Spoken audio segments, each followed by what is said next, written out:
Welcome aboard the news review segment on the AM show. The show is sponsored by Syntex Tanks. And before I introduce my guest, of course, I want to talk to you about Syntex Tanks for a little bit. Now, do you know the secret to real water storage? It's simple. If your tank doesn't have the tortoise on it, then it's not the correct tank. That's right. The tortoise tank, Syntex tank, is the champion of water tanks. It is strong and durable and built to handle our Ghanaian weather. Rain or shine, Syntex tank has got your back. So my people, go outside, check your tank. And if it doesn't have a tortoise on it, it's time to upgrade. Join the Syntex tank family today and enjoy water storage that's tough like a tortoise. Call this number, 0244-335-168, to either buy one now or find one of our 400 agents nationwide. You can also shop online at www.syntexgh.com. Syntex tank, a strong, a tough. Those who join us for the news review this morning, we have Victoria Bright. She's a lawyer and entrepreneur. We'll be joined by David Von D, who's a legislator and also a board member of SIC. And later we'll have James Kwabena Bonfe Jr. He's CEO of Census and a lecturer at UPSA. And Samuel Kojo Brace is here, and we'll both be steering the conversations together. But for now, we have Victoria Bright. Vicky, good morning. Good morning, sweetie. How are you doing? Well, thank you. Today, you and I are matching lipstick. Could you take it away? Well, Good morning, Kojo. As usual, good morning. As usual, we give 2 minutes maximum to you to have a reflection on any issue that you want to speak on. I think the only issue really right now on everybody's mind is the tragedy. And it was a tragedy. It is a tragedy. You know, that happened on Wednesday. It's not been a week yet, so it's still, you know, very fresh in our memories. And I just couldn't believe it. You know, I was watching something else and I thought, oh, let me just tune in and check on the news. And then I saw this and I was in total shock. Before I realized that, you know, tears were streaming from my eyes. Oh. I just could not understand how two, you know, very special people and all the others, 8 people, you know, 8 gallant men, were just gone, just like that, in such a needless way. I mean, how many times have we sat here and talked about this illegal mining issue and the greed of people? And I remember the last time we talked about it, I was saying to people out there that if you are involved in this, anytime someone dies, their blood is on your head. And I'm repeating that. It seems like it's gone on for too long and it's gone too far. And we have to put the brakes on it. We have to. This must never, ever, ever happen again. But for the greed of people, these 8 people would still be alive. I mean, they were patriots. They have families, you know, and some of these children are so young. They've lost their fathers. I just can't, I understand, I think the squadron leader's family, they've lost 3 members of their family. I mean, how is anyone going to cope with that? In 5 months. In 5 months. Yeah. It's just so tragic.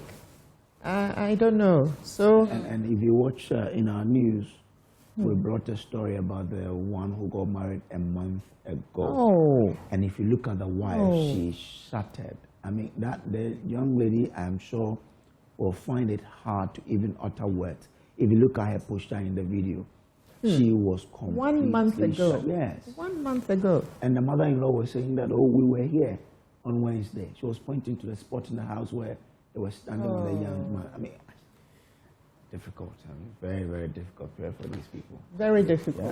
Very difficult. And they must not die in vain.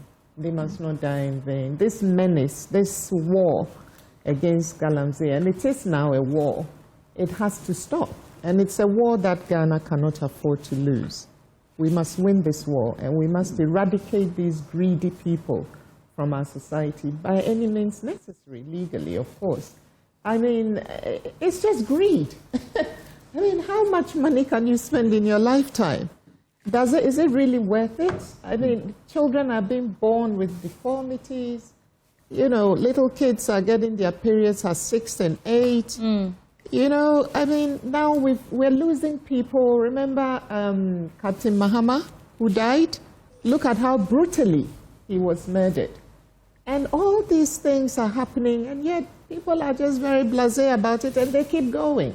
When you get security forces trying to go there, they are also tooling themselves up with arms to challenge them. I mean, who are these people? Sam George wrote on his Facebook page, which I follow, I don't know if he's said it anywhere else, 12 hours ago, that this week, decisive action will be taken for God and country. Many have interpreted this to mean that he's alluding to the fight against illegal mining. That's out of this tragedy, this week we'll start to see some decisive action in terms of how we can actually put an end to this. Does that give you any confidence or hope at all? Well, it does. Obviously, we've got to see what the decisive action is. But I'm very heartened by that, to hear, you know, that this is something that clearly government is going to tackle. I mean, we have to tackle it. So I'm happy that they're talking about it. But let's see how far that action goes, because we've kind of scratched the surface for too long. And this administration actually has really tried to tackle this issue. And I think they must go on, they must go further.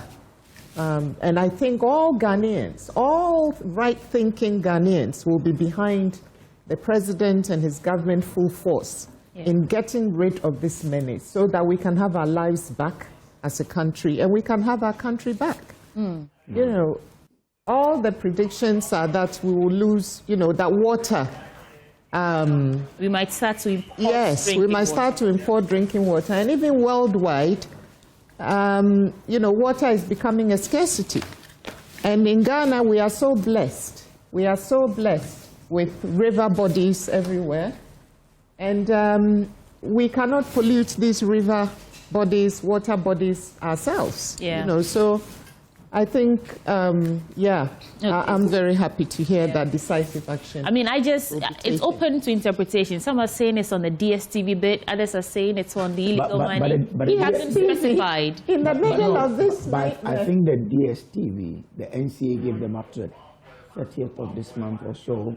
So if he says this week decisive action, you could possibly say interpret it to be illegal mining. Because then it's coming just on the back of this whole thing that has to do with the fight against galamsey. So I probably think if you target galamsey, you may be right than targeting DSTV, because NCA wrote to them that they are giving them to the 30th of this month. So I should think it has to do more with galamsey. But you see, decisive action. What action will be decisive at this point in time? Will it? Yes. Maybe you want. Suhuyini, Hassan Suhuyini's brother. No, I keep forgetting his first name. But he's also Suhuyini, right? Yes, the lawyer. Hamza Suhuyini. He said that, and was quite passionate when he said it, that even if it meant declaring or stopping all forms of mining for a whole year, so we can actually reassess how we want to move forward. He is confident that if it comes down to it, this administration ought to take the difficult decisions. And I'm hearing a lot of comments like that we are ready. On the back of these eight deaths, 8 people who lost their lives, we are ready to actually turn the fortunes of Ghana around when it comes to illegal mining. So you're asking the question what it would look like. And I'm just giving you that angle that even if it means a whole year ban on mining, small-scale mining, I don't know, large-scale, whatever it takes. But we've done it before. My point is that, I mean, how do you expect to get different results if we are going to do the same? Well, it's a good time to bring in James Kwabena Bonfe Jr., PhD. He's a CEO of Sensors. James, I'm sure you've been following the conversation from, even before you took your seat in the studio. All the newspapers are carrying the story. It's the Monday after, that tragic week. So let's hear reflections and then we continue the conversation. So as I reflected this morning, one thing came to mind, Exodus chapter 16 in the good book. And it was about the children or the descendants of Israel persistently and consistently defying the laws of the Lord. And even in the face of abundant evidence that he was able to do for them what was right, only if they would follow simple instructions, they were defying. There is no new conversation here. And this regime is not doing anything different from what we have seen in previous regimes. Since the escalation of the reckless and irresponsible mining activities that nature is obviously responding to. And the answers have always been on the table. The challenge and the problem is walking beyond the talk. Moving beyond the theater and doing more in substance after the fall. What are we saying? We have in this country laws that says, do not mine close to water bodies within a certain range. Yes, 100 meters or The so. laws are all It's there. a law. All there. We have a law that says that before you get a mining lease, there must have been a reconnaissance certificate, yeah. an exploratory one, an environmental permit, before you get a mining lease. 4, people are mining with reconnaissance certificates, and regulatory bodies are watching. And even on the water bodies, none. Yes. Because somebody gives The worst part for me, sweetie, is that the verdict of the people on this subject has been, to be very modest, lukewarm. But the people endorse. You see, and I'll tell you why I said the people endorse what is going on. People poured onto the streets. Please, wait a minute. Those are people in Accra. We are responding, but even that, Kojo, we are responding to the symptoms, the issues, the consequences that have come are the things we are responding to, not the issues. Not the issues. Okay? So how have we, as a people, considered the issue of proceeds from illegal mining activities that today we have got a way of sanitizing them and ephemizing them? I heard all of us saying galamsey. I have consistently said that what we are fighting against is not galamsey, it's illegal mining. How long should I cry? When you ephemize, it means that you don't even understand the issues.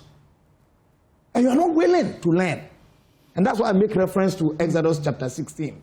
That even in the face of abundant show of power, the children of Israel were resisting and questioning the power and authority of God.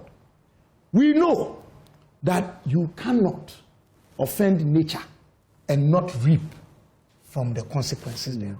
We know this. And as I was thinking about this, some verdict that was passed by not a Ghanaian, not an African, but a white man on our forebears and how they did things. R.S. Rattray, he wrote in Asante Law and Constitution, 1929. If you will indulge me, I'll just read it. What he said of our people. Hear him at page 389. The ancients who framed the native constitution, and indeed their more modern descendants, almost up to the present day, were burdened with a weight of responsibility from which those who framed European laws and constitutions with which we are familiar might well have recoiled in hopeless despair. Now this is where the meat is. The constitution of their tribe, and here the nation, was such that it would ensure, or at least not flagrantly militate against, the normal functioning of what we regard as nature's immutable laws. The assurance of bountiful crops, the continued fertility of the tribe, the even cycle of the seasons, the course of the heavenly bodies, and the protection from some cataclysmic which would destroy them and humankind, the control of other forces of nature, rain, lightning, floods, the onslaught of wild beasts, sickness, and finally death itself. All these were concerns for which human beings were considered directly and indirectly responsible, for which, in consequence of such beliefs, the elders of the tribe, the nation, here, parliament, the executive, the judiciary, had to legislate and see to enforcement. This is how our forebears lived. That time we call Abajimbre. That period we call uncivilized. That time we refer to as the dark continent. And in today, when we think we know better, more information is available. We fall prey to our own greed, insensitivity to nature and its warnings. We should not just say never again. It is not just about saying never again. It's about doing to ensure that indeed we don't repeat this folly that is killing us. There's something called Nyansakasa. It's some sort of a newsletter that Professor Douglas Boateng releases every day. Something you just said. Quote, duty does not end with death. Its value lives in the actions we take afterwards. So it has happened. The president has admonished us to accept that this tragedy has indeed happened to us, and so we can begin to move on. Sweetie, so how do we move first on? and foremost, I say that the legal regime on mining must change, in the German's term, sofort, immediately. The state's 100% ownership must give way to 65% state ownership, 20% ownership to the landowners, those who own the land, bequeathed to them by their forebears or having attained by legal acquisition, and give 15% to the local authorities. The problem with illegal mining centers and hinges on ownership. The people have been sitting on gold. They've been sitting on minerals. And their conditions are worsened with people coming to exploit, denying them their sources of livelihood, destroying their water bodies, then polluting their environment. We now know that there's high metallic presence in the bodies of persons within the mining enclave, which has now extended to all of us living elsewhere in Ghana. Okay. So change the legal regime on ownership. And once the ownership changes, people will be bound to protect that which is of interest to them. That for me is the starting point. The next one is to ensure that the enforcement and regulatory bodies are not just people we are putting there to satisfy our political egos or wishes or desires, what we call job for the boys. Let's put men and women there, whether they are in our parties or not, who can do the job and are willing to do it, to make a name for themselves and leave a legacy for this country. Legacy thinking. And lastly, we need to remember that the God of nature is a God of consequence. Galatians 6 verse 7 says that whatever a man or a person sows, that the person will reap. But James, now that we've had this tragedy on hands and we want to take a drastic measure, even though you speak about enforcement, should that be the first step, or should something else come before we then look at it? Well, I talked about the need to change the legal regime. That for me is the starting point. As the first point. Yes. Ownership, on ownership. As we speak now, I think everybody appears sober. But a lot of their sobriety or, this quiet attitude may be pretense or the fear of the, what was least expected. We react, human beings, we react as if we have repented. But is it true repentance? I doubt. So I'm saying that let's go back to the drawing board. All the things that we are saying here.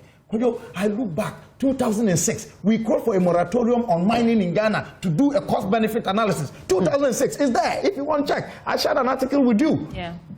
2006, 2003, we talked about these things. It's not new. The answers are there. Reports from the Ghana Health Service Ethical and Health Committee, headed then by Professor Binka. Research has been done. Dr. Obri, I don't know where he is now. It was done at the University of Cape Coast. They did research, a Center for Health Impact Analysis. We know it's not good, it's not sustainable, but greed. Vicky, so James is saying that you don't change, we are not doing anything different, nor anything new. The laws have been in existence. This ban illegal mining, the conversations have always been around, but it looks like we're actually not making any headway. Do you agree with what he's saying, that if we really want to start making some headway when it comes to illegal mining, then we need to revise the laws and our attitude? Something he said that I wanted to, jump to the defense of the Ghanaian, that we are lukewarm towards, this plight. I slightly disagree with you because I saw how Ghanaians risked their lives in the lead up to election 2024 to demand better from the erstwhile administration. Perhaps, yes. It was regime perhaps change. the regime change has brought some sort of, it's that the temperature is not as hot as it used to be, I think. But what do we do from now? Yes. Vicky? Well, I agree with James on the ownership issue.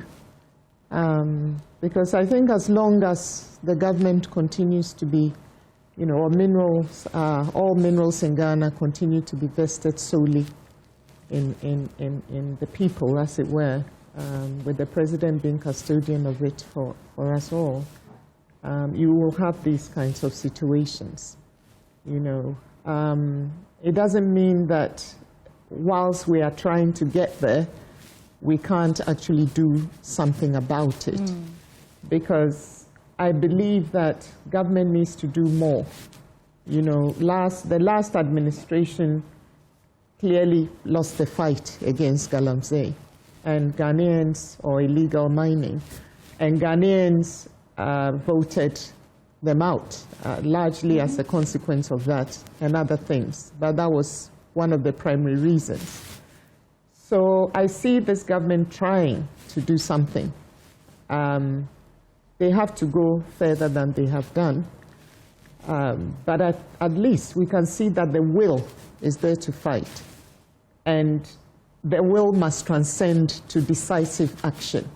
So when you say that Sam George is talking about decisive action, I'm actually anxious to know what that decisive action looks like. Yeah. Is it going to be business as usual? Is it going to be more talking?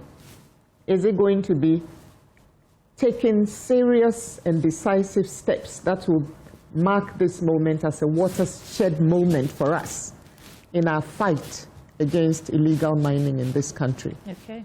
So that is where in terms of Ghanaians being lukewarm, I don't think it's so much Ghanaians being lukewarm. I think that Ghanaians are just very calm, It's just our demeanor, yes. And, but this is something that should cause rage.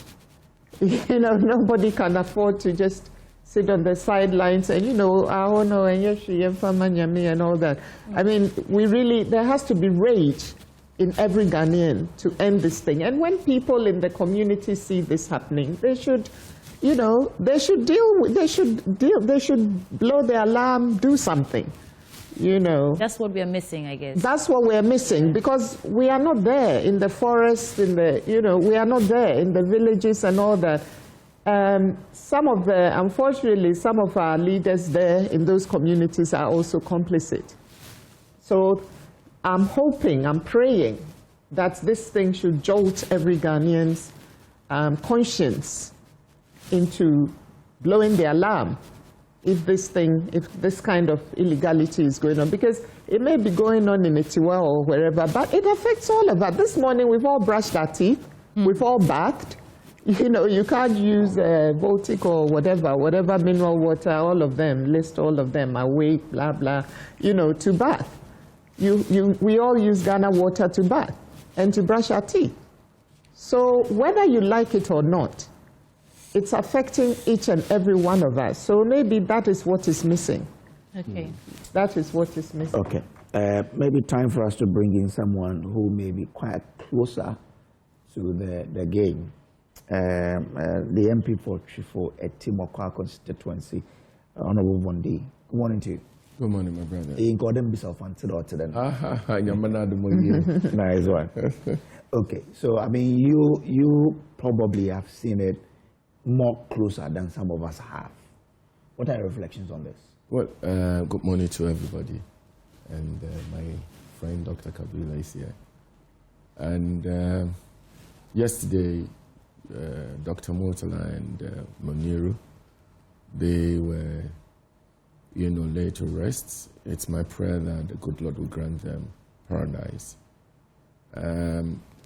Galamsey, illegal mining, popularly known as galamsey. I've said time without number that no individual, nor organization, nor government can fight illegal mining using guns, cutlasses, and chasing the young men and women in the bushes will succeed. And I've said it time without number. I mean, we're destroying, first of all, our water bodies. We're destroying the forests. And that's the main issue. If we're able to stop destroying the water bodies and get our water bodies, back to its original state, and we're able to stop the, miners to go to the forest to destroy the forest, I think that then we will be making some progress. But how do you do that? For example, if water is dashing into this, room right now, you don't go look for a rag and be cleaning the water continuously. What you do is to go to the top and shut the tap. Just close the tap, and the water will stop coming. The equipments that are used in mining, they are not manufactured in Ghana. For example, the chamfang, there is this small engine that they build something around it, that they put it in the water to do the dredging. That machine, if it is not part of that equipment, the equipment is useless. You can't use it to do anything in the water body. All we need to do is to stop bringing it into this country. Now, if you continue to bring the champagne into this country, and you bring it and people go to buy them, take them to the bushes, and you pretend to be stopping them from mining, you will be joking. We have people who are, taking care of our ports, who are paid, who ensure things that we do not want to come to this country should not come to this country. I think we can end it, and I can assure you, His Excellency Mahama will end this trade. And next thing is stopping people from going to the forest. We can do that easily, okay? You say that, and I hear you say it, but I just don't believe it anymore. No, the point is... James just forwarded an article for me. This is 2005. I beg your indulgence, please. He said, I'm just reading a part of it. These ugly and nauseating happenings in the mining areas of Ghana all point to the fact that the current bill on mining must be considered with seriousness and an attitude of placing Ghana first and above individual interests. If we indeed do not check the activities of the miners and the environmental laws we have in Ghana, the nation will suffer. Now I want to skip to the part where it says, the humiliation meted out to the people sitting on the gold is far beyond foul, and something must be done about it immediately. It is such neglect, exploitation, and abuse that led to wars in Sierra Leone, Rwanda, Angola, Somalia, Liberia, and DR Congo. Let Ghana take lessons from these African countries. Mining has proven to be nation's wrecker than a partner in development. And this is 2005. We are back here, sitting here, having the same conversation. So excuse me if I cannot take you, just say that it is something we can do easily. So these are articles that are very nicely put together. I mean, sound so sweet, sound nice. But the individuals who are involved in this trade are people who live in the various, communities, okay? They are people who've accepted the fact that that is their life and the way they live. If it's something that people might have come from somewhere to come and invade the communities and are doing that, and the community, they themselves do not like what they are doing, it is easy to get the military to go help them fight those that have come to invade them. But this is a situation where the people themselves agree that's their life. That's who we are. You go to a community and the chiefs, the queen mothers, and everybody. I mean, surprisingly, sometimes you even see the security agencies that are sent there, like the police. They are all involved. So these are things that the people, they themselves have accepted, that that's who they are and that's what they are doing. How do you stop them? You only stop the equipment they use in doing that from coming to them, and they will have nothing to use to do it again. But you can read all the articles, you can write all the nice brothel. Point is that the individuals that are involved in these things believe that is who they are. So where do we begin to change? We begin by stopping to bring the equipment. Today, as I speak to you now, thankfully, a lot of excavators have been seized at the port and not been allowed to enter the country. That's a good sign. Put band on several too have been allowed to enter. I have seen several. Yes, I'm saying it's a good sign if we can if we can continue to do it and to stop it entirely. This Shamfan thing, like I was saying, especially on the river bodies, stop it and stop it. Go after all those guys who are dealing in those things, selling those equipment, confiscate all of them, and then. Because if they don't have the machines that we use to go to the riverside to go and do what they're doing, to do the dredging, it means that they've stopped.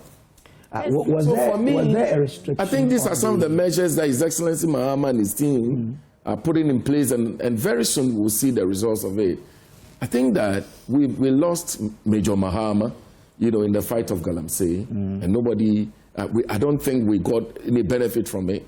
We've just lost another 8 men who, for no fault of theirs, and I think that if we can now use this thing to stop the galamsey, it means that we're jokers. But I can assure you that from where I sit, something will happen, and okay, so we should see very good results. From where you sit, what do you see happening that gives you that confidence? Okay, so I see a measure, pragmatic measures put in place that will be rolled out very soon, and that will stop this trade, from happening. Like I was saying, equipments that are brought to this country to destroy other bodies will be stopped, and very, very serious measures will be taken. Our forests, will be protected by the appropriate authorities, and I believe strongly that very soon. I mean, we will not continue to talk. I mean, when we continue to talk without doing anything, then there's no need talking. I can assure you. So what is going to very change? Soon, so what is going to change at the port? What is going to change at the port? Because you mentioned that if we ban the importation of these champagnes, it can help. What's going to change? So like I was saying, that we're going to make sure that those things do not come. If you bring it, we'll get it right from the port. We need to confiscate it and burn it and destroy them. Because that's the only way. That's the only way we can stop, messing our water bodies up. Otherwise, then there's no way we're going to stop it. There is absolutely no way we can stop it. To assess this school of thought, right? Okay. So you say that it is the equipment they have that enables them to destroy our water bodies and forests, etc. But I also know that this thing is like an addiction. You have said right now that the people themselves have accepted this as a way of life. Exactly. Now, if the people have accepted this as a way of life, and I want to, for the purpose of this conversation, call it an addiction they have to this way of living. Yes. If they don't have the drug, they will find something else to fix that high. Let's get there. If they don't have the equipment, they will find a way to figure out something else to go. Does it really come down to the equipment or a reorientation of the mindset of the people there that what you're doing is simply criminal? Thank you. So let's get there.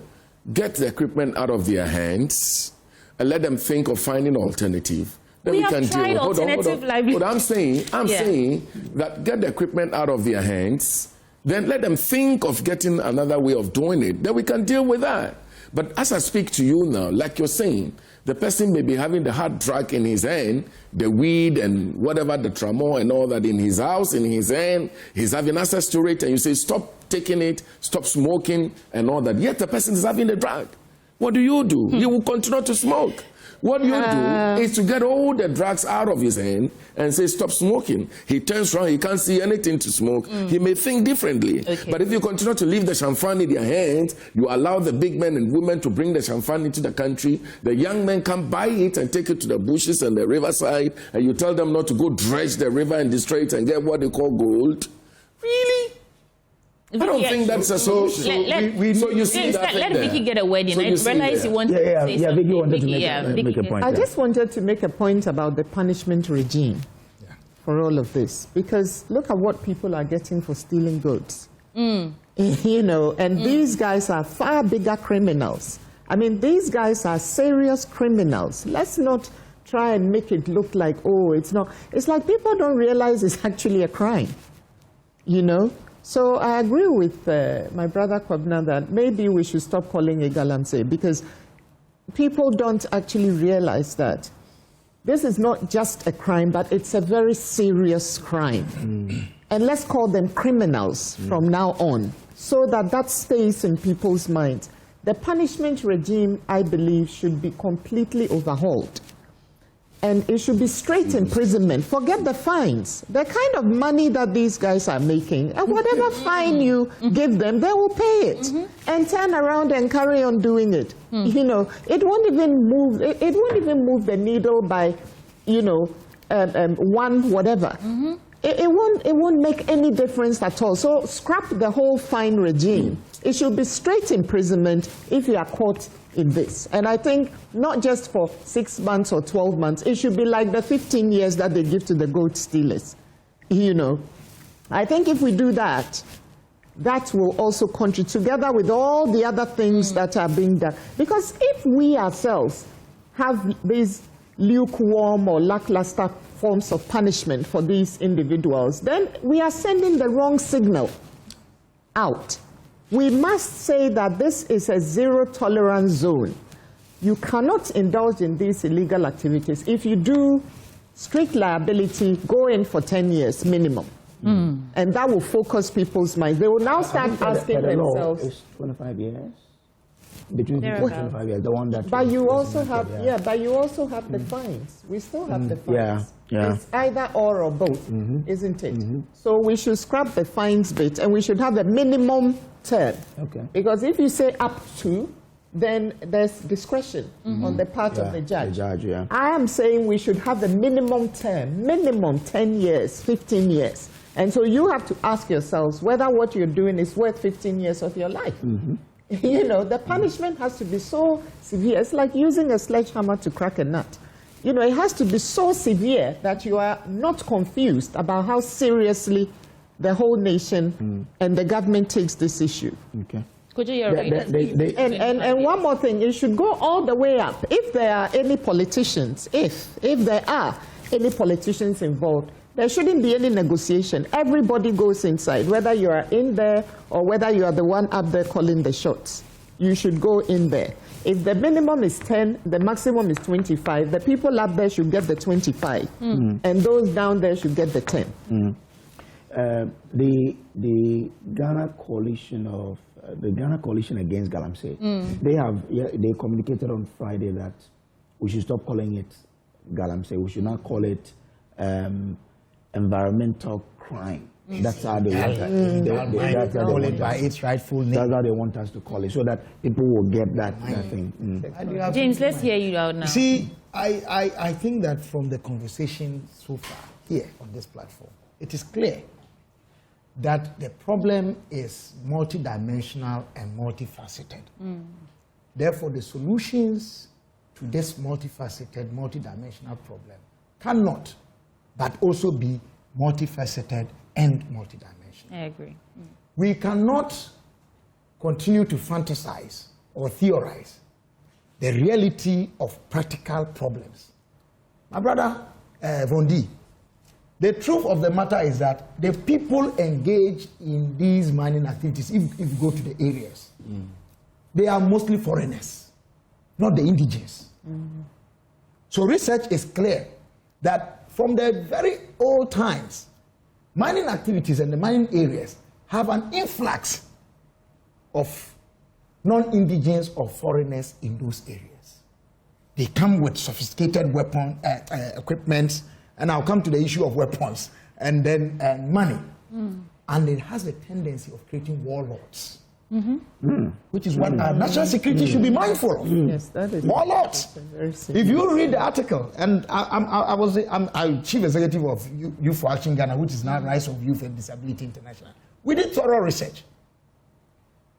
Elvis Ankrah, Charles Taylor, all these guys and their rebellion activities, their rebellious activities had the funding of illegally mined minerals. So you watch the movie Blood Diamond.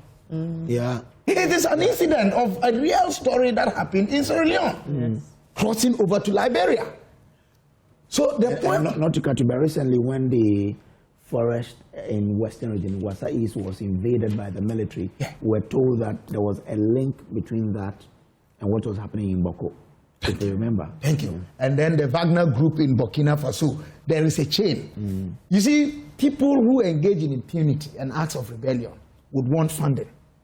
And anywhere they can get easy funding, they will do it. So we need to be mindful of that. In this regard, I'm saying all the suggestions that have been made are good. Let us prioritize them. And I want to believe that the national security outfit and intelligence community in this country are watching. Now intelligence gathering is open source. All the things we are saying here are pointers. You can lead, they can lead to certain things. Don't underestimate them. Once we do that, and journalists, Sweetie, and I want to make this point, the verdict of the people on illegal mining activity is not yet clear. It appears we endorse it. And I'll prove to you how. The people who make the money from these mining activities, illegal mining activities, when they go to your community and check how they are adored and respected. Of course, yes. Because So, they have some money. The verdict I mean and I refer to is based on my knowledge. And my dear sister Vicky, you can relate to this. When we were growing up, we heard of Sikafi. Yes. If you had Sikafi, my parents would tell me never to get close to you. If we will have to survive based on the money we will get from you, then we should die. The verdict of the people has shifted. And I'm saying, if we don't get the verdict of the people to go against impunity, recklessness, illegal activities, there is no way we can succeed in fighting it. James, so first part of registering our displeasure is over. Yes. The second part, pouring out onto the streets, It's also over. It's also over. Now we have Action. lost lives. What would you have us do? I've said it.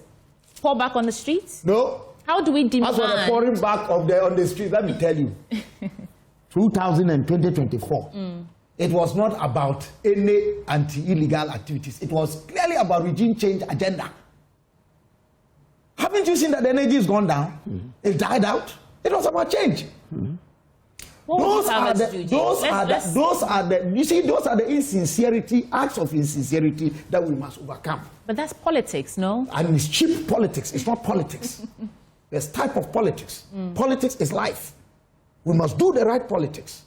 It's incumbent on us. Even Jesus did politics, but he did the right politics. By contesting who? You see, so the cheap politics is where you think it is all about contest. Right, right. The right politics is where you see that it is cooperation and collaboration. And you aim at a legacy that at the mention of Jesus, based on what he did, the right politics, every knee shall bow. I want the specifics. So I'm saying the specifics, I've said them, I'm repeating. One, let's get the legal regime. No, but that's on the part of authorities, government, leadership. On the part of citizens, how do we get out of the lukewarm? I'm coming. So let's deal with enforcement issues. Bondi mentioned the activities to be done at the ports and so on and so forth. My sister has also talked about the punishment regime, making sure it is tough. And that means the judiciary, judges must pay attention to this. We the people, I say that we must begin to understand that life is more than money and wealth. It is not about being the richest person in society or being the topmost person. It's about making an impact, even if you are the lowest level of the ladder. Life is not about longevity or brevity. It's about impact. So we need to reorient our minds. that the minerals that we are mining or we are to mine belong to 3 categories of people: the dead, the living, and the unborn. If you do a simple mathematical fraction, we the living, we are in the minority. The majority are those unborn and those who are dead. This is our African world view. If we understand it that way, and we know that cheating the majority will bring consequences on us, as I read what Ratri observed of our people when they made laws in the ancient times, even as at the time he was writing in 1929, we will be minded that we lived a better life than what we are living today.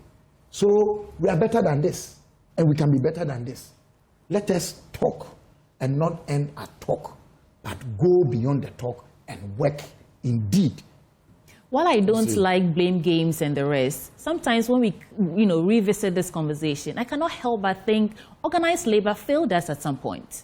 When the tensions were high, we were demanding a halt or a ban on the state of emergency declaration and all that. Organized labor was the one leading that charge. And I want to believe that if they had followed through with their threats nobody is entirely blameless and nobody is entirely blamable. On the part of citizens, the attitude should be that, let us all accept that. Enough. Let's make amends. Okay, so the point I'm trying to make is, as citizens, the people who have the power to, send some shivers down the spine of government, I think the biggest body is organized labor, right? If they come together, right now we want to understand what we can do as citizens to demand accountability or demand that government actually takes this fight seriously. Could you indulge me over here? If we decide to pour back on the streets, if organized labor decides to threaten industrial action or something, do you not think that's action on the part of citizens demanding or requiring governments to actually take us seriously? Mr. Bondi, you're shaking your head. No, it won't work. It won't work. I'm telling you the truth. Listen, look, let me invite all of you to the typical local, area where these illegal mining activities takes place. Then you will understand what I'm saying. You see, the one who goes to the site and makes a lot of money is the most respected person in the society. Is the person they respect. He goes to funeral and give good money. He pays people's fees. I mean, well, whether it is dirty or not, that's no different between the coins you make and the coins they make. These are the people, and that's the way they think. That's the way they are. I am saying that there is no law that you will sit here and enact and talk about. No demonstration in Accra, Kumasi, Takrady, will go down the village where the people are doing the thing. What do? Take the power from them. Stop them from getting the champagne they used to go and destroy the land. Stop them from getting the excavator they used to go and destroy the land. They will talk, and they will stop talking because they will have nothing to go destroy the water. That's all we can do, and that's what we will do, and that's what we must do. But we can talk all the talk. We can do everything. You can prescribe taking people to jail 100 years. It won't stop the thing. It won't. That's why you need to have a consensus. So for me, it is not about talking now. It's about the action. And I promise you, I can assure you, those who are sponsoring galamsey and all that, your end is near. Look, I can assure you that this government is not joking with galamsey fight. We will stop it. It's stoppable, and we will stop it. So forget about laws, jail people. I mean, of course, His Excellency Akufo-Addo's regime, look, people were shot, excavators were burned. And I'm telling you that these young boys in the bushes and so forth and so on, there are powerful people behind them. Some of them, they've done the work and they've made a lot of money. If you burn 10 excavators today, tomorrow they'll buy 20. So they are not perturbed. I mean, they don't feel the things you're doing by bringing soldiers. I tell you what, in my constituency, the River Pra, okay, you can see soldiers and police people heavily armed. They come to the constituency. They bring speedboats. They put it in their car, okay? Their trucks. They drive it there. I can assure you, sometimes they don't even put the boat into the river to go stop the guys. By the time you come, they have information. They meet and then they do whatever. How much are you taking as your salary? You can't somebody drop 100,000 in your hands. You go back. I'm saying that leadership of this country, of which I am part, we would have to stop the gentlemen in the bushes and all whoever is sponsoring whatever to stop getting access to the machines that they use to destroy the land. Once we stop that, we will be able to. What I mean, we've been eating goat for some time now. Will you have when you go to China? Will you have the confidence to do what you're saying? It is not about whether. Hold on. When during the election, we saw politicians doing campaigns at galamsey site. Is that where we are now? Same people having the confidence. Are we there now? Is that where we are now? No, I'm asking the question. The point I'm making to you is that where we are now is that the galamsey, the illegal mining, is killing us. Okay. We got to kill it. It has always been killing us. Okay. It's always been killing us. Should we leave it like that because it's always been killing us? No. Exactly. So the point I'm making to you Nobody is saying is that this time around, we have to stop the talking and do the do. And that's exactly what I'm telling you. So it is not about whether I'm willing to do it, whether the government is willing to do it or not. That's what must be done, and it will be done. That's all about it. So we will do it. Look, I tell you what, this fight, you can use guns, you can use intimidation, you can use demonstration, you can use anything to do it and to fight it. If the equipment continues to pour in this country, it will not work. Yeah, so I don't disagree with my brother here. And I think that will go a long way towards solving it. The problem is there are so many, this equipment, there's so much of it in this country already that it will take time to get to that point. So yes, stop it now, but it's not going to have an immediate impact. Because what do we do with all the machines here? So you do need a stiff punishment regime. Because people are stubborn and they are greedy. And the kinds of monies involved, which Vondi was talking about, I mean, it's not small money. No. So when we say greed is fueling this, it's not, just giving someone some 2,000, or we're talking hundreds of thousands of cedis, millions of cedis for those on top. Every single day, they are mining the gold and they are collecting the cash. So in between, so yes, stop it, but there will be time. It will have to be phased out. Stop it, and in the meantime, make sure that those people are punished. I don't know whether we even have a whistleblowing line for galamsey. Do we have one? Not for not for illegal mining, but there's a whistleblower. So we should. No, but yes, Goldboard brought something like that. He said if you find someone selling illegal gold, call them. So So we need to activate a national line just for illegal mining, because there will be people there who will be objecting to it because their child has been born with a deformity. Not everybody in that village will be involved in illegal mining, although the majority probably will be, because I think I saw a few weeks back a whole village of like 50,000 people all doing this thing. The whole village from the kinker seller to whatever, everybody was involved in it because they were feeding them, and then everybody was like a chain, like a production line. So everybody's life, everybody's life in that village depended on it. And those guys fueling it were the big men in the village, with respect. So we have to stop that. So there's also a mindset shift that needs to come with education. I always ask myself, this NCCE, what are they doing? Because they are making some of the money. Oh, what are they doing? Are you saying on record that the NCCE is making money from illegal mining? I'm saying that you don't understand. No, are you saying that on the record, or are you taking it back? Because I want to be sure how the conversation progresses. I'm saying some of them are involved in illegal mining. You're supposed to be educating Ghanaians.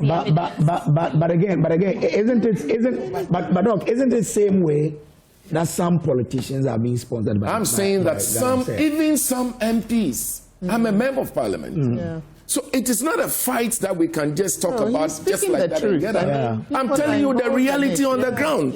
Some chiefs are involved, some MPs, some DCEs. I mean, it's a fight that, listen, we must really naked these things now and deal with it head on. We must ensure that this trade is stopped. You cannot cover things. You cannot. You see, listen, you know what I'm talking about. I also know it. It's about time we name and shame. On that, But honorable, I need him to actually prove or give me some sort of evidence to back that. But of course, fact. you and I know I cannot sit on television. But you sit on national television to make the accusation. Okay. And be mentioning the it. National Commission so the of point Civic is, Education. Hold on. you didn't have to make it. Hold on. So I'm saying that, for example, I'll give you a typical example.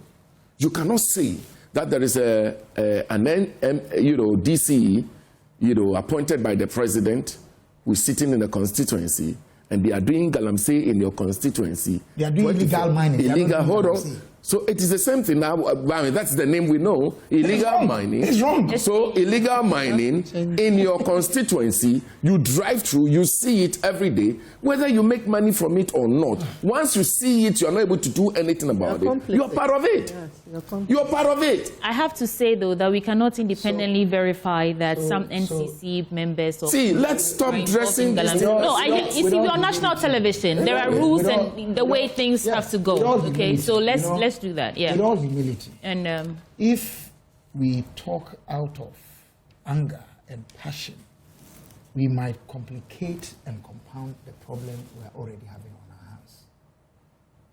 What I remember in very recent past, when COVID struck, was the president then calling almost like a community of the heads of the various institutions in this country to a round table, even though it could have been better. And at the time, I think I wrote an article saying that it is something that we must continue. Let President Mahama call for a national dialogue, closed doors. Chiefs, leaders of political parties, organized leadership of organized labor, journalists association, interest groups. Let us have a dialogue on this. 2, I want to believe that at the end of the day, it will take collaboration and cooperation. And not say this regime alone can do it. You cannot. You can't. President Mahama cannot alone do it. You see, Usain Bolt, the best runner, his best record in 100 meters was 9.58. Yeah. The best record he has in 100-meter run was when he ran with 3 other colleagues. Yeah. In the relay of 4x100. He did 9.21. So you see the difference. Not the best of each of us can be better than the best of all of us put together with a concerted effort and focus. So let's do it that way. And in doing so, I think we should be very careful how we spread the or apportion blame. Because you don't get healed of cancer by going around looking for who else has cancer. If we are apportioning blame and we are calling people who have nothing to do with the problem as part of the problem or being complicit, we are discouraging them. Yeah, I mentioned the NCCE because they have a duty. Yes, but you mentioned it in a different... I said we need a mindset shift. Yes. And that is part of their mandate in this country. And I don't see that they have even... Yes, I don't see them working. You didn't say they are complicit in illegal mining. No, I didn't say that. All I'm saying is that they should do what we are paying them to do. Yeah. Exactly. And this thing needs a multifaceted approach. All the things that we've all said here are relevant to tackling this problem once and for all. So NCCA, if you are watching, please do something. Help to educate people in the villages and help to in this national quest to have a mindset shift to those who are actually the youth who have been misled into participating in these illegal mining activities. I want to call on, organized labor again. The coalition against illegal mining. You see, I think that they have so much power that they could actually bring the whole country to a halt if they choose to demand accountability from the government. Organized labor can't do that. But the people with the people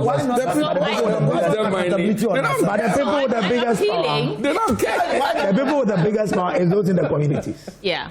Because they are a lot, they are many. If they say no, they will vote out a government if we don't do it. But because they also depend on it, it becomes a challenge. But if we can get them to agree that this is about your future, and therefore rise up and speak against it. I swear, I tell you, it would bring every government to most of the people who are in these communities, one way or the other, find themselves as part of organized labor. No? Those in the community. Yes, they work, don't they? Yes, but not necessarily, but they're part of it. What I'm trying to say is that it's okay. I think we've given this administration enough time to assess and figure out how they want to tackle this. No, especially when you promise to declare. I'm happy to listen to you when I make this point, right? And I think that it's time for us to call or fall back on ourselves as citizens and demand better. And we can only do that if we unite our voices and say we genuinely, vehemently opposed to this. Otherwise, we keep doing, oh, it's a regime change, or we need new laws, or it would never change. So the government has their responsibility or their work cut out for them. But what do we do as citizens? It's not even about the water we drink anymore. The tuber, we are Ghanaians. Yes. We like the banku and the fufu, the tuber, the roots, vegetables we eat. They are all coming from the ground. And the water that is used to fertilize or whatever comes from polluted water. I'm so scared to even brush my teeth now with water from my tap. You know? So I think that it's time for us citizens to stand up and get up again and say that, okay, we have given you enough time. Whatever you're doing, it doesn't seem to be escalating the solutions we want to see. So what are we doing as citizens? That's why and I think I agree with you that organized labor can be the catalyst, really. Yes, we as a people, what are we doing? We can't just sit down every day and talk about it. If organized labor says that if government doesn't do anything about it, we're going to lay our hands down. We need to demand accountability. Government will run to do something. Okay, so that's the point I'm making. Well, I agree. The solution to this problem is not just a single solution. Everybody would have to come and see. Let me say it well again. I am saying that every MCE, any DCE, who sit in your constituency and your district and see this trade goes on and you do nothing about it, it is because you are benefiting from it directly or because you are part of what is going on. So I'm only calling on them to rise and work. In my constituency, for example, now, it's a no-go area because we decided, my DC and myself, we decided that it's a no-go area. So galamsey is not happening anymore. No, listen, you may not say it's not happening, but you cannot. Once we see you do it, we arrest you instantly. So today, I'm becoming, with the greatest respect in that sense, unpopular. But I like it. The DC is becoming, in that sense, unpopular, and I like it. He likes it because we want to stop it. And we can. We can. And we can't continue like this. I used to fish in a river, River Pra. Today, go there and see how it is. Today, look, when you harvest cassava, okay, there is a study that shows that there is mercury and cyanide found in cassava. That is how mass were killing ourselves. And we all eat cassava one way or the other. You know? So, you see, we eat carrots. It's serious. We eat onions. We eat all root vegetables. How long are we going to get ourselves killed because of illegal mining? Who says if you are genuine, you can't make money? You can still make money if you are genuine. Yes. Nobody said don't mine. Mine responsibly. Yes. But look at what we're doing to our river bodies. Go to China. China have more gold than Ghana. Go to China. Their river bodies are so clean. Why do we allow them to come and destroy our own and get out? I don't know. I'm sorry. What you see there tells you how, because this is not a river. No. Yes, that's how we see the river. See the pollution. See. Oh, yes. See. See the pollution of the sea. This could be the estuary of Pra in the sea at Shama. This could possibly be it. You see, every we talk about tracking excavators. Tracking excavators. It never worked. Yeah, let's listen to every constituency has an MP. In every constituency there are assemblymen. You have MCEs or DCEs. So these are people who drill down to the local level, to the villages, to the communities themselves. So they have a huge role to play in this fight, because they are there with the people, So we are asking every MP in these mining areas, every assemblyman in these mining areas, every MCE in these mining areas, and every DCE in these mining areas to get involved in this fight,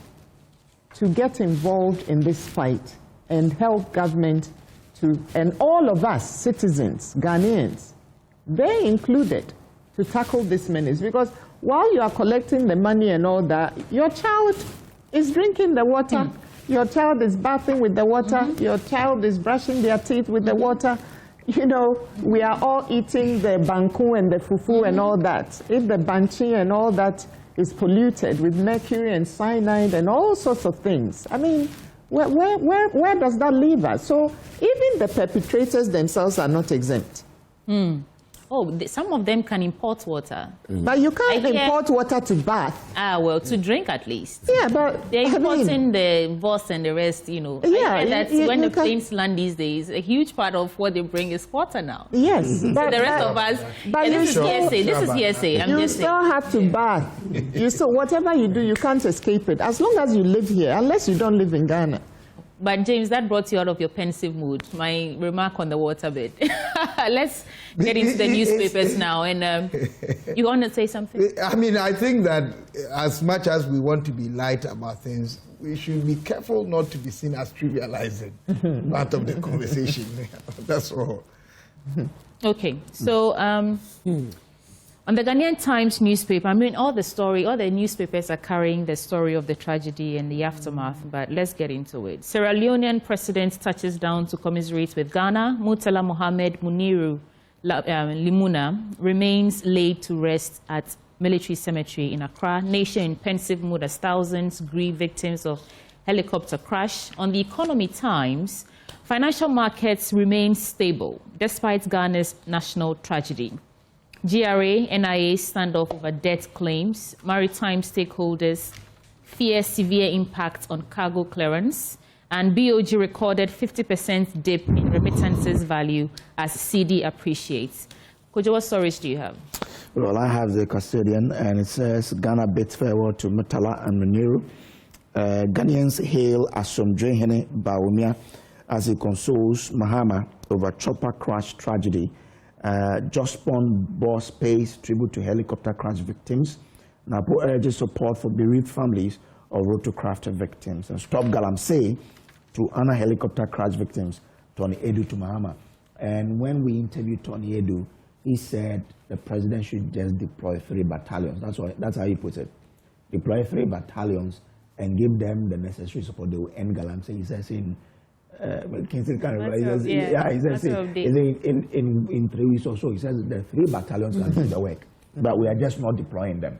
Will they be there forever? That's a strategy he's proposing. Yeah, and I let them from the forest. I asked him, but if they leave, he says the battalions knows what to do. We just need to deploy them. That we are not deploying them. That's why we are not winning the fight. Now, BNFT says Mumuadu Raw Bank posts remarkable growth in all indicators. Economic recovery holds, but risks linger without deeper reform, and credit checks double on digital lending boom. IEAG calls for overhaul of port operations, unified forex rate. That's it on the front page of the BNFT. At the back page, it says Petra Abba Samoa appointed board chairperson of Ghana Post Company and topmost entrepreneur celebrated at 15th Ghana Entrepreneur Awards Gala. Those are the stories. Daily Democrat, it says, let's honor the 8 fallen heroes. Assemblies of God suggest. Primpa calls for responsible reporting after national tragedy. Dr. Japan pays tribute to fallen patriot.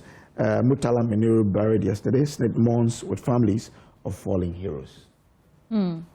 Vicky and James and Mr. Vondi, before we get into your papers, I want us to spend some time and reflect on this statement. I want to pull it up in a minute. That statement coming from the Ecumenical, I want to get the name right. Ecumenical Envoy. Presidential Envoy. Yeah. Okay. It's not I just want to get the statement. Elvis Ankrah. Who Right. says what? So they're saying that prophets should now, he is saying that prophets should now sort of report prophecies to the presidency if it involves government officials. Yeah. Just a second, I don't know where I found that.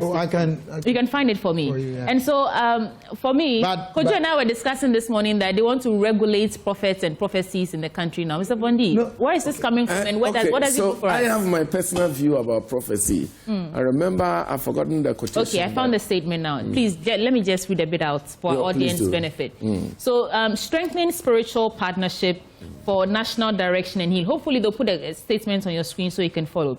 So I want to skip the part and say, as part of strengthening national coordination on spiritual matters, especially in these times of uncertainty and complexity, we kindly encourage you to inform all prophets, men and women of God, under your oversight, that any prophecy or spiritual insight of a national nature, especially those with implications for high-profile political leaders, governance, national security, or public stability, should be formally relayed to the Office of the Presidential Envoy for urgent review and appropriate escalation. And this is in a spirit of responsibility, discernment, and stewardship over the nation's destiny. And it's coming from the Office of the Presidential Envoy for Interfaith and Ecumenical Relations, Office of the President, Jubilee House. Yeah. What does this do for us? I have my personal view and a different view about that. I don't know whether we want to institutionalize prophecy in this country. And I don't think that I agree. You see, I don't want to stand against anybody's religion, anybody's faith. Again, I'm a Christian, I'm a Church of Pentecost elder, and I so believe in Christianity. But you see, in the Bible, I think it's Prophet Isaiah or whatever I've forgotten about the quotation. When he saw that a king was about dying, he did not go public telling everybody the king was about dying. He looked, Ezekiel, right? He looked for him and told him that your days are numbered. Do ABC. I don't think that we should give, if you like, recognition to prophecies that if you have prophecy, go to the presidency and go and tell the president to do what? Well, news broke that there was a prophecy. No, I mean, those things, In any case, if truly you have a prophecy about somebody, what did you do? God should give you the discernment to be able to pray against it and avert it if it is negative. Why is it that we don't see prophecy about our economic recovery and good things in this country? No prophet gives prophecy about, but it's only people's death. Remember one of them prophesied about the chief imam dying about 4 years ago. He's still living. I mean, these things are things I don't want us to entertain. We have serious business in our hands. And I don't want to say that you have prophecy, that's fine, but I don't think that the president should veer into receiving, create a desk and be receiving prophecy. Everybody would have gotten a job to do. That would have been a huge industry again. Go and tell some hideous prophecy and make some money. I don't think we should entertain that. With the greatest of respect to my brother Ankrah, I don't think that is one of the serious things that we should pay attention to, with the greatest of respect. Yeah, James, educate me. It says it's coming from the Office of the Presidential Envoy for Interfaith and Ecumenical Relations. And you're saying we should refer to the statement as coming from him, Elvis Ankrah. The office, is he the only one occupying that office? I want to be educated on this. Well, it brings to question the nature of that statement and the office it purports to come from, the issue about governance and the governmental system that President Mahama is running. We have got a Ministry of Chieftaincy. Yes. A Ministry of Local Government. Chieftaincy and Religious Affairs. Yes. If you read the text that is signed by my brother Elvis, everything he mentions there falls under that ministry. There's a minister, my brother Ahmed Ibrahim. Does he know of this? And what relationship is being established between the presidency and this? The least said about that statement, the better. All I want to suggest to my brother Elvis is that the government must read 2 Chronicles 7, verse 13 and 14. It's a prayer that is reported as coming from God as an instruction during the dedication of the temple by King Solomon.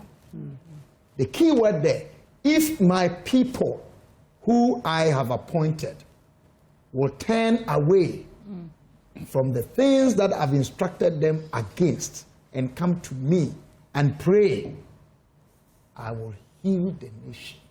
I will attend to them and I will bless them. I'm not quoting verbatim, but this is essentially what is there. One of the things that they must do immediately is to see to stopping the things that are grieving this nation. One of them is a trial of the Chief Justice. Don't go there. That got lost in all the juicy topics that we discuss these days. Yes. No, don't go there. No, Mr. I have gone there. Allow him to. No. It is one of them. You are not following. I am following what is going on there. And I'm telling you that to mention as a reason what's happening to this country is happening. You see? No, but let's hear him out, and then you can counter his arguments when he's done. Okay, I mean, so don't let's go hear there. him I out. mean, Okay. you are very You cannot respected person. let him finish. Don't be intolerant to divergent or dissent. Some divergent dissents have, with the greatest of respect. You haven't said anything. Well, You spoke on this subject. I didn't contest what you said. I am speaking and I'm taking my lines. What is your problem? Look, Anyway. carry on. Anyway, At the end of the day, it is very clear that that path, not only was it new to us, it is not guided by any regulation. And I'm not the one saying this. The leader of government business in Parliament, Mama Yarga, said it. So definitely, the discretions at play are very high. I believe that, and this is a proposition I'm making, the Chief Justice, obviously from what has happened, cannot continue to work. So there should be a plan to stop this phony trial, get her to resign quietly, and a new appointment be made. It will heal this nation as part of the process. Okay. Yeah. I guess that's an argument you can make. So, Mr. Vondi, what do you have? What's your counter argument? I think that the Chief Justice's issue is not out of law. Our laws in this country are clear. There are no ambiguities whatsoever on how to remove the Chief Justice. We saw what happened to Charlotte Osei when in this country. She was not Chief Justice. Again, she was a government official, so appointed to superintend over a whole election of this country. We cannot be saying that we have to choose and select just because somebody is Chief Justice, somebody is not. I think that His Excellency Mahama did not do anything and is not doing anything regarding Tokono's issue that is out of law. Somebody should mention just one law that His Excellency John Dramani Mahama is abusing in regards to this Chief Justice matter. So for me, I think that we should grow out of this and let the laws work. We cannot be saying that the laws should be swept under the carpet just because it's an individual. No, we cannot do that. So for me, it is really not an issue, a reason we should consider with the greatest of respect. All right.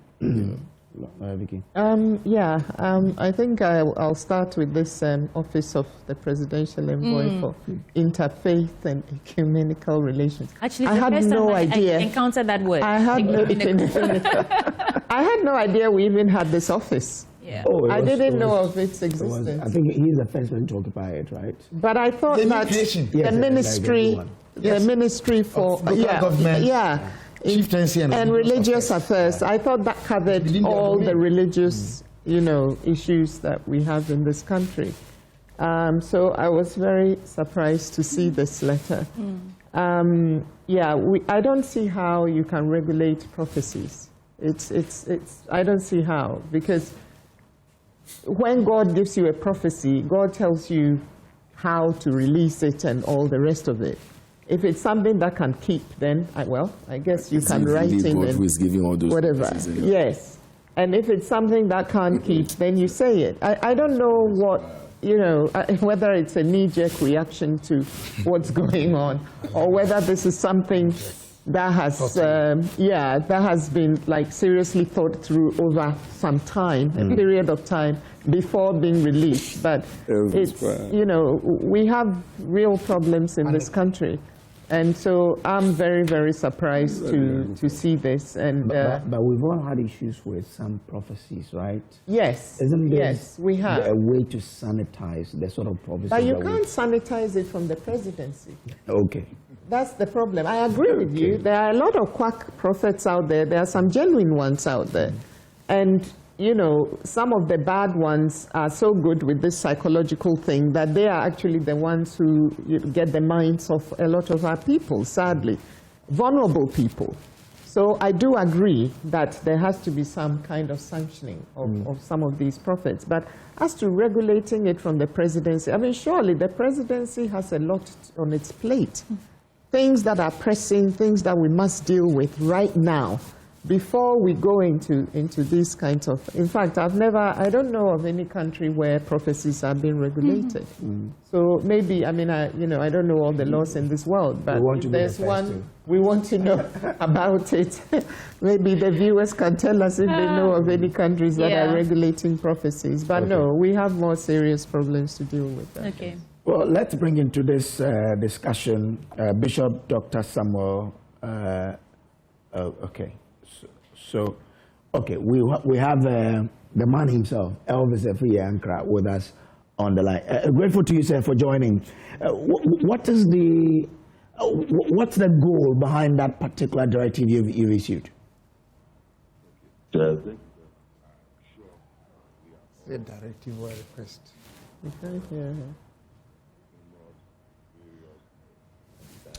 If you can hear me, I want to find out the goal of this. But first of all, clarify this for us. Is it a directive or a request you're putting across?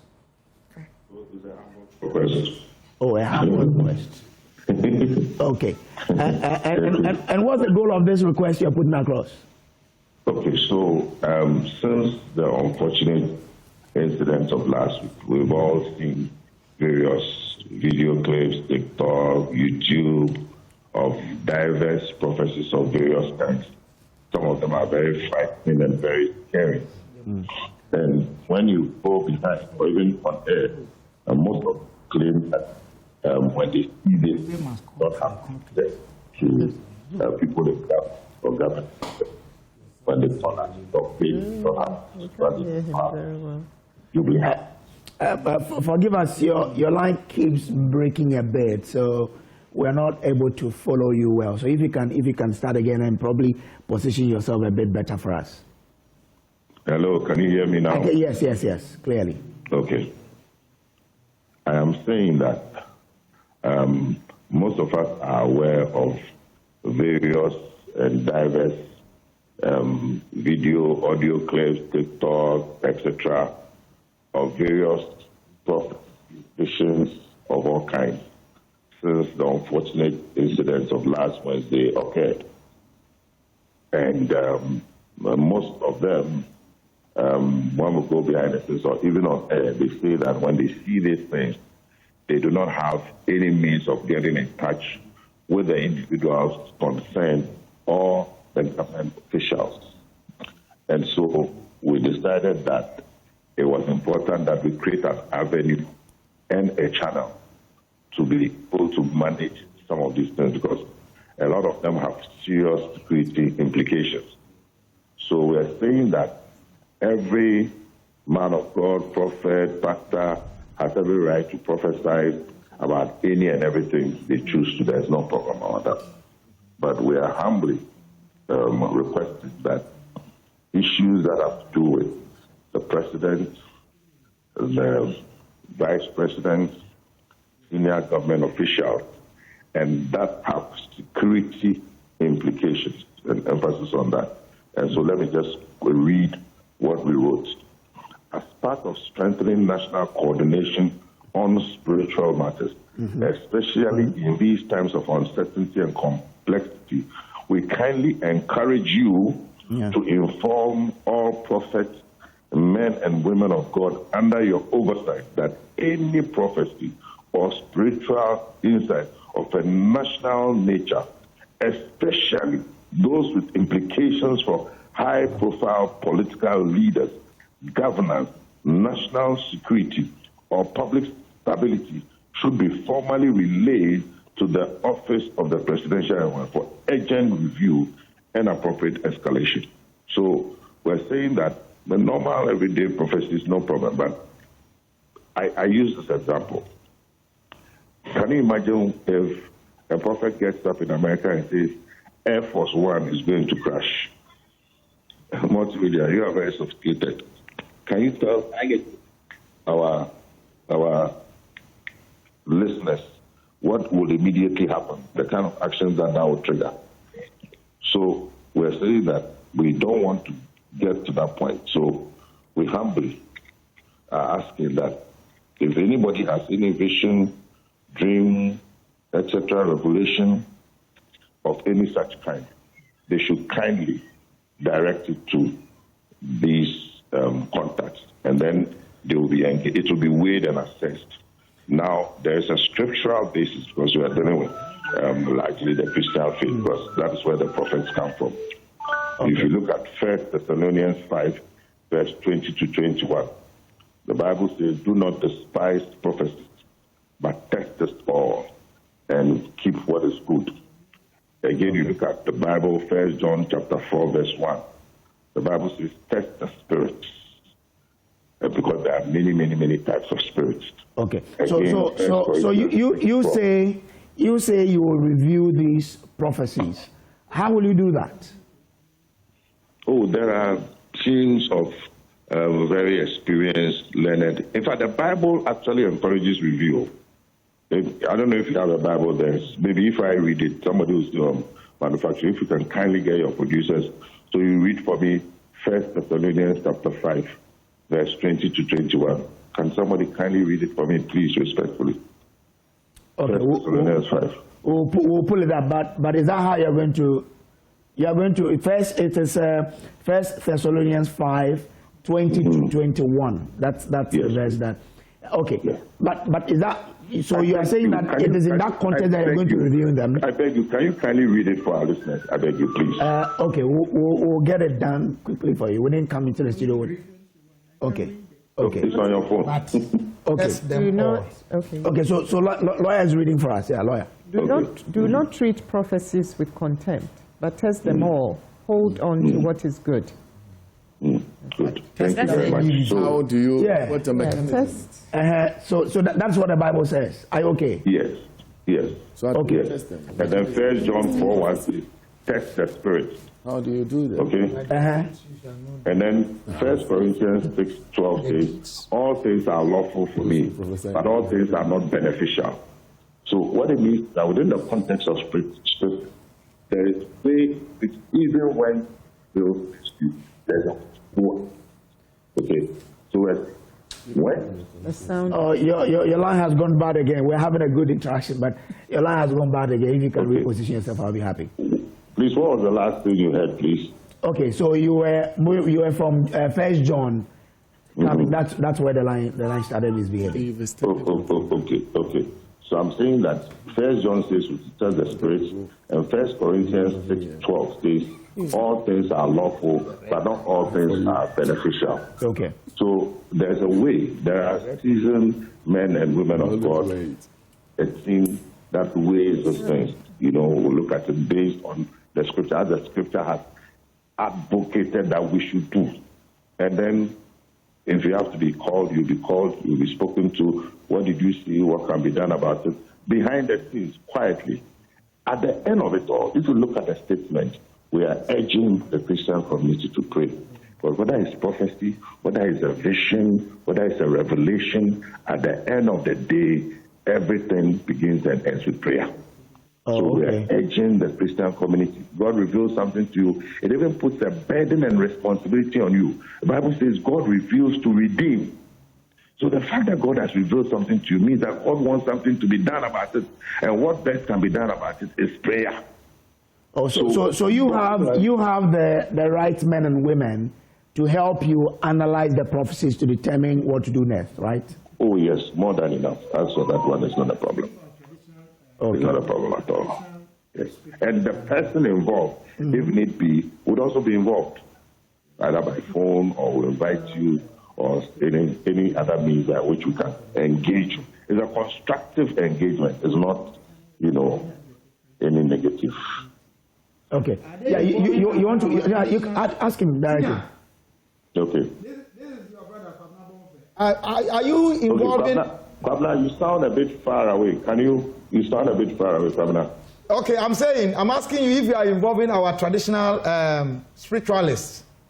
all faiths, everybody. Tradition, okay. But you know, usually they don't go on TikTok. Elvis. Why are you laughing? Elvis. I mean, Ms. Ankrah, What about there are concerns that this doesn't fall under your purview, and it should go under the purview of the Ministry of Chieftaincy Religious Affairs. There's a proper way to say it. Local governance, chieftaincy, and religious affairs. Are you working closely with them on this bit? Very, very, very, very closely. If you see the National Day of Prayer and Thanksgiving, it was the minister who spoke before the president and introduced everything we're doing. Should a statement not have come from that ministry to give it more weight then? I believe that this office deals specifically with that aspect of the work. So, if to put it in another way, just like there's a ministry, but then there was a National Day of Prayer and Thanksgiving, which we chaired and we worked in close collaboration with them. It's the same spirit, it's the same attitude. Recently, we dealt with an issue along these lines when Nana Grada was tried and charged because of issues of fraud and all that. And it ignited a conversation about how we can sanitize the system from, you know, the influx of all these fake prophets all over the place. Now you're encouraging people to come to you with their prophecies. Do you see a conflict of interest there, where people are now, you know, sort of emboldened to come to you at every point that they have dreamt about something regarding a government official? How do we then begin to sanitize the atmosphere when we have had conversations about doing that? Okay, so I think this is rather meant to sanitize. Because, first of all, I don't think it's correct and accurate to say that all the prophets are fake. I didn't say that. I said the influx of fake prophets, which means that yes, so there I'm are also some... answering. So I am answering the question. So I need to answer it well. Otherwise, tomorrow the quotation will be that I agree that fake prophets. So I'm putting it in context. Okay. I do not believe that all prophets are fake. That for every so-called prophet, there are thousands who have done a great job. So we shouldn't put them on. However, I'm not very confident that because the concept, some of it has. Oh, I'm losing a huge chunk of what you're saying. So the last clear thing I heard was, out of every 1,000 prophets, some of them are genuine. Or did I hear you wrong? No. I'm saying that out of every one prophet that is supposedly fake, there are thousands of them that are doing a good work to the glory of God. So we shouldn't bunch all of them together to say they are fake. We are creating this avenue to enable us to sanitize the system. We're saying that you can do your normal prophet, go ahead.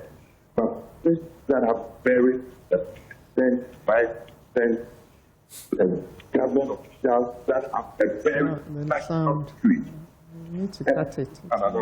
Another Well, Mr. Elvis Ankrah, we have to let you go because we can't really hear you clearly. And hopefully in our subsequent bulletins, we can engage you for more clarity on this. Kojo wants to engage another guest. And, all right, so now we have a bit of clarity there, right? That they have the men in the office to do the evaluation of those prophets and to see how they're going to... I don't know how that's going to play out. I sharply disagree with any attempt to regulate faith and belief. It's a subtle way of usurping religious liberty.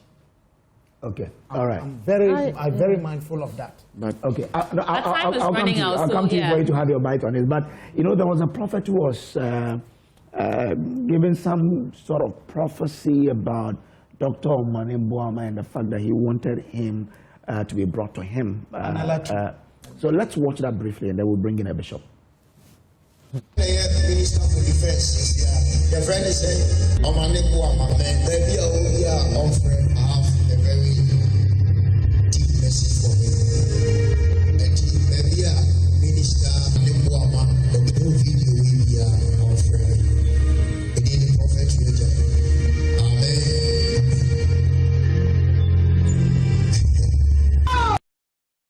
But they left late. Okay, so that was the prophet asking that Omani Boama be brought to him.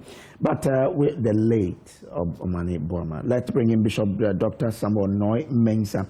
He's chairman of the board of trustees of Full Gospel Church International. Grateful to you, sir, for joining. Now, what do you make of all of this? That you are men of God, God reveals things to you, and you have to put it across. What do you make of even the mechanism some of you choose to do it? And now the Presidential Envoy for Interfaith seeking to, regulate of a sort how you go about communicating the prophecies that God gives you. Well, thank you very much, Kudu, and good morning to your panel over there, your cherished viewers. First of all, let me express my condolence to the nation, the president, and the immediate bereaved families that have lost these great men and men that serving the country. I do appreciate what we are trying to do to manage the feelings of people, but government getting involved in the management of prophecies, we will probably get into a system where government cannot control this. I think government's function is to provide the leadership and solve the problems of our. We shouldn't mix what we claim as prophecies to the management of governance. No nation has developed based on prophecies and prayers. Nations have developed by leaders who think and solve the problems of our society. If you look at China, Singapore, Malaysia, Dubai, they are not developed based on prophecies and prayers. The problems we have in our country are not spiritual. They are common sense problems that need common sense solutions and need critical thinking in solving our problems. And therefore, we shouldn't at this stage, in the midst of our tragedy, begin to wade into the situation thinking that we are, prophecies and what have you should be managed. Now, unfortunately, there are a number of the prophets and the so-called prophets who are taking advantage of the tragedy and trying to take ownership of this particular situation as if they were the authority of the information and trying to claim ownership that they saw it and people claimed it. As one of your panelists said, how come all the prophets always spell doom for the country? And they can't see anything meaningful about our development and how we can move our country forward. But every time it's always prophecies of doom. I don't think we should encourage these things. Most of these prophets, if you look at them, and if you profile them, you realize that by and large, they don't belong to the organized Christian councils group, like the Ghana Pentecostal Charismatic Council, the Cali Bishop Conference, the Christian Council, the National Association of Charismatic Churches. They don't belong to these established systems, because these established councils are well trained in theology and they know how to manage these things. So unfortunately, we have most of them, and the concern is that we need to find out, if you profile them, you realize that majority of them may not be having well-educated, educated background. You will also realize that they just emerge, no good theological training, and also if you even profile them, you realize that they come from a particular area of the region in the country. That should tell you that people just want to get into things and they're looking for a name. I think if it is difficult for the councils to manage some of these things, I belong to the school of thought that there should be a moment where government must come in to regulate some of these things. Because if we are not careful, we will get into a situation where we cannot handle. Because when people are poor by nature, they have become vulnerable. And it is easy for people to take advantage of their vulnerability. Okay? And therefore, there should be a time. If all these church councils cannot help to regulate, there should be a time where government has to come in and say this nonsense needs to stop. So that government needs to regulate some of these things. I mean, Rwanda, regulated the system, sanitize the system, and flush out some, unwanted, religious activities, and bring sanity into the system. I think we are going to the extreme. I belong to the school of thought that government must come in to regulate the system. If the church councils can't do that, then government must step in to regulate so that some of these things can be curtailed. So this would be part of my initial comments on this issue where we find ourselves. I don't think, with the greatest of respect, the Honorable Elvis Ankrah should really get into some of these things. I mean, our president has so much to deal with. He shouldn't be bogged down with the so-called prophecies and what have you. Otherwise, people will take undue advantage, create a job for themselves, and go tell president all kinds of stories. Listen, we will be doomed if we allow these type of things to linger around and then begin to listen to all prophecies from different groups of people. We must stay focused. Our president should stay focused. He must be resolved about what he's doing. We have the scriptures enjoins us to pray for our leaders, which we will do. If you have any prophecy or you have any revelation that you think authorities must get to know, you find a way to approach them and then communicate that. But doing that in the public, throwing it in the public domain in the name of social media, that is not what the scriptures actually directs us to do. Majority of these prophets, they just want recognition. They want to get popularity and fame. And unfortunately, using the tragedy to authenticate that they are authors of these things is extremely unfortunate. Okay. But Bishop, I thought I heard you say at a point the government needs to come in to regulate. So at what point should government come in to regulate? Not now? Well, we need to find a way to start. Government, first of all, must have conversations with the church councils and let them know that these excesses needs to be controlled. Let's give the church councils the opportunity to come up with a solution. If they can't find solutions, then government must come in. Okay. Okay. Dr. Samuel Noy-Mensah, he's a chairman of the Board of Trustees of Full Gospel Church International. And as we are winding down on this conversation, I just want to bring... No, Bishop, thank you so much. So this is Reverend Joe Latte. He's a lawyer based in the UK, and he says, please tell Elvis that all prophecy is Christocentric, quote, to the law and to the testimony. If they speak not according to his word, it is because there is no light in them, unquote. And this is Isaiah 8:20. And so any prophecy about who is going to die in 2025 is unscriptural. Agree? And I saw all of you agreeing with Bishop when he was talking about whether or not this should be a private matter. Leave the people to find their own way to relay this prophecy or information to you rather than open invitation to every prophet in this country. You see, gentlemen, your final take on all matters.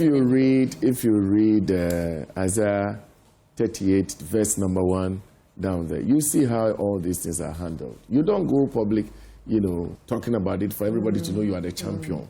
You are the one who is able to hear from God. And they will call themselves man of God. With the greatest of respect, nobody is man, God's good. We are all men of God, Yeah. And so I like the way Doug handled the thing. And I think that's how it's supposed to be. The Vice President of the Republic of Ghana, Professor Nana Jane, says we should stop the blame game and allow the investigative bodies to work. And I think that I agree with her 100%. Because if we want to begin to speculate about what happened, we say things we shouldn't say. And so and I'm grateful to God that, we found the information box, the black box. Yeah. I mean, so it should be reviewed. I'm sure that we'll get very useful information from there.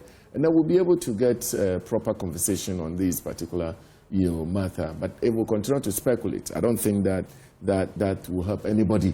For me, I think that we should all leave it and see how the investigation will go. So we can talk from there. Thank you very much. Okay. James. There's a world war going on. It has been since the foundations of the world between the forces of good and the forces of evil. The side we choose will dominate in our lives. And according to the book of Proverbs chapter 14, verse 34, righteousness exalts a nation, but sin is a reproach to a people. I want to plead with us, sons and daughters of Ghana. God did not place us at the center of the universe, the world, for nothing. Let us act right. Let us show mercy. Let us walk humbly before God.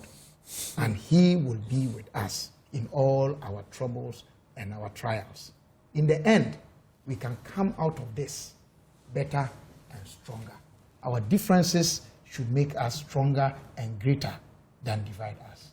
God be with us. Be with you too, sir. Yes, I agree with all the sentiments expressed, especially from the guest that we just heard from Full Gospel, the chair of the Board of Trustees.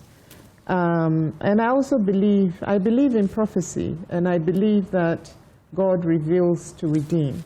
So if you are a true prophet of God and doom has been revealed to you, you need to pray about it yourself. You don't need to make any fanfare about it, you know. So it's a private matter, as we were saying, and let's keep it like that. Because this avenue could be a slippery slope, and it could lead to all sorts of things. So we need to be very, very cautious. We must tread with extreme caution before deciding to embark on this path. The other thing I wanted to talk about, which we haven't spoken about at all, is our capacity for forensics. Yeah. You know, that is a big thing that, unfortunately, the conversation has taken us in a different direction. I want to mention that before we close the curtains, as it were, because we have the people. Yeah. We have the people. We have qualified experts, but they are saying to us that they lack the logistical and structural capacity, or we lack the logistical and structural capacity. So I think there should be a wake-up call on our government to begin to put in place this capability in our country. Because what are they doing? I mean, we have these forensic, eminent forensic scientists, and they are just sitting there, presumably, because they just don't have, they have all the knowledge and expertise, but they just don't have the logistical and structural capability. It is 2025. DNA should not be coming out of South Africa, should not be analyzed from South Africa. We should have the capability right here. Because guess what? Even in the facilities that they are being analyzed in, there are probably some Ghanaian scientists there. So they are in the US, UK, everywhere in the world. So we have the intellectual capability. So we need to be empowered to do this. Okay. Yeah. It's a good call. Interesting. Professor Stampede. Oh, and one more point. Bereavement counseling. Bereavement counseling for the families of these people, not just 5 sessions, but throughout. It has an endowment. Yes, and an endowment as well yeah. for the children. They must all get scholarships to be educated all the way through. Well, that's, Honorable Bondi says that he thinks that will be done. No, I mean, there's no two ways about that. Okay. I mean, Yes. we'll institute And this all the way through to university. These children have to be there's taken no two ways care about of. that. Okay. I know who His Excellency Mahama is. I mean, things like that will never slip out of his hand. He will get it done. And Yes, and whoever comes should continue. Yeah. This is not political. Not at all. It's not political. Whoever comes after President Mahama should continue with these endowments for these children. This is not about politics at all. It's about our fallen heroes and the children, the little vulnerable children that they've left behind. Yeah. On Thursday, there's an event that's going to take place at the University of Professional Studies, Accra, by the alumni of student leaders, Mutala and Mani, and then Muniru. They were both student. The 3 of them were all student leaders. Okay. So the present NUCS executives and past alumni of NUCS are meeting to commemorate their passing and do something. Okay. Interesting. I mean, All right. At 5. Okay. 5 p.m. So I'm inviting all student leaders, alumni to be present. I'll be there. Okay. All right. Well, it's been quite a time here on the news review where we had to go through all of that, and I'm sure that in your homes you will also be saying a prayer for all of these men that we've lost and their families, because I say that the video I saw of that young lady who was married a month ago is, Heartbreaking. I mean, I cannot imagine or even try to understand what she's going through. But from how I saw in the video, she will need much more than just talking. Right. Those who are spreading all these, videos They have to stop it. Pictures on social media, left, right, center. But I think that it's about time we stop all these things because they bring That's fresh true respect. and pain. It brings back the That's pain. true respect. I Dignity, think that we should stop these. I mean, nobody's going to benefit from it. I mean, we are playing that video again for you to see that young lady who was married a month ago, and the husband has just. I mean, when you see her, you can look at her. I'm saying that if you look at that young lady on the TV, you just cannot even estimate what she's going through. It's tough. Well, folks, thank you so much for joining us for this extended news review on the AM show this morning. Our guest who joined us, James Kwabena Bonfe Jr., PhD, is CEO of Census and a lecturer at UPSA. And Victoria Bright is a lawyer and entrepreneur. Mr. David Von Dies, Member of Parliament for Trifuatia Mokwa and a board member for SIC. Thank you all so much. We'll take a quick break. When we return, we'll get into other stories, other conversations here on the AM show. Stay with us. We'll be right back.